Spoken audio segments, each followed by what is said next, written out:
what's been really fantastic about our approach with the students is that through them being at the centre of things, we've been really aware about student voice and making sure that they have a place, especially in a big modern learning environment.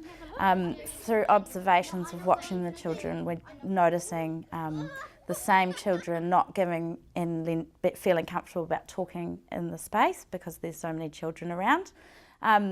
I think working in a modern learning environment, you have the perspective of a classroom that you don't get in a one-to-one environment, so you're able to roam and look at the children that aren't engaged in their learning.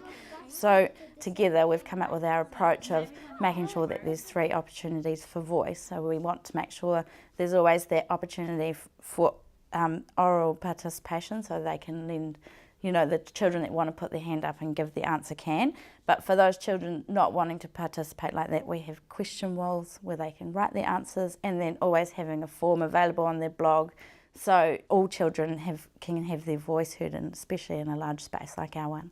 Yeah, so we've got a little post-it note and we write something about chickens, and then we just stick it on the piece of paper and people can come up and look.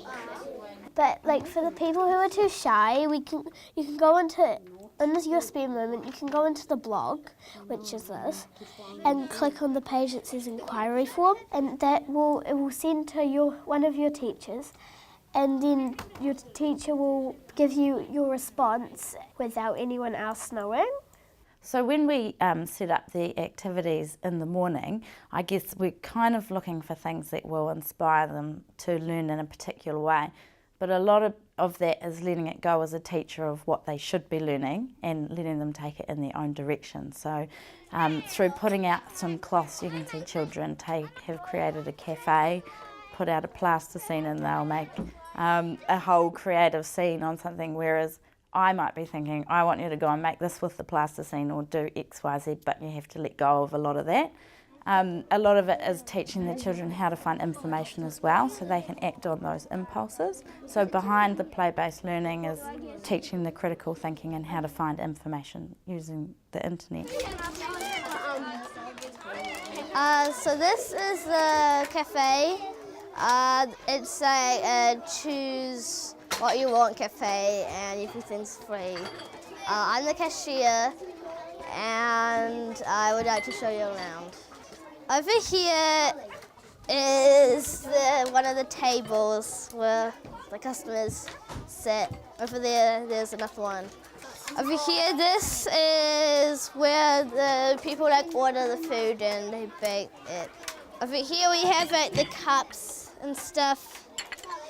It was originally hat making, and then Carly brought up the idea of a shop, but then everyone started calling it a cafe, and we just decided to go with it. Yesterday morning, Nathan had found a book on periscopes, and it was in a Star Wars book, so he was very excited to come from the library.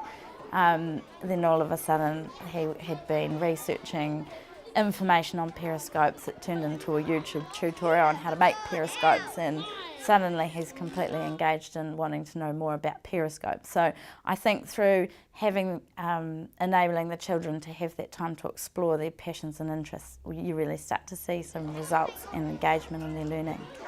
So can you tell me, what have you been working on this morning? Trying to make a periscope. And how are you teaching yourself to do that? With a book and the computer. We're going to get the mirrors and glue them to some cardboard and put a roof and do it twice to make it. And then we're going to glue the top of the mirrors and put a roof on, and then do the next step, which I can't remember. I think walking around the studio in the morning is a really good example of how we collaborate as a team. So you can see there's the woodland art going on in the background. there's all the robotics and computer science stuff that's out, which I always make sure is available for the children. And then we've got some really artistic drama teachers that set up and model to the children how to dress up and do acting as well, and through the cafe and through dress-ups. So when we're deciding what way to take the play-based learning for the children, we sit down with them every couple of weeks and we have a big Google Doc, a list of the things that they want to have available for them to play with. So they're always putting input into what sort of things are out. So we're kind of saying to them, well, if you're bored, then you've kind of got a chance to add things to it. So they've always got a say in what's going on. It's really important to have some kind of idea of what the children are doing each day and how they're progressing, and if they're taking risks with their learning or if they're going back to the same sort of things with time after time. So every time after they've had their play-based learning, sort of for the first half an hour, then they're doing a reflection on what they've learnt today or what they can try and do better tomorrow. So that's the way that we're assessing it at the moment, them reflecting and trying to improve it as they go. And we're finding that just the engagement of them wanting to complete these projects, such as Nathan's Periscope, keeps them on track and keeps them wanting to progress what they're doing.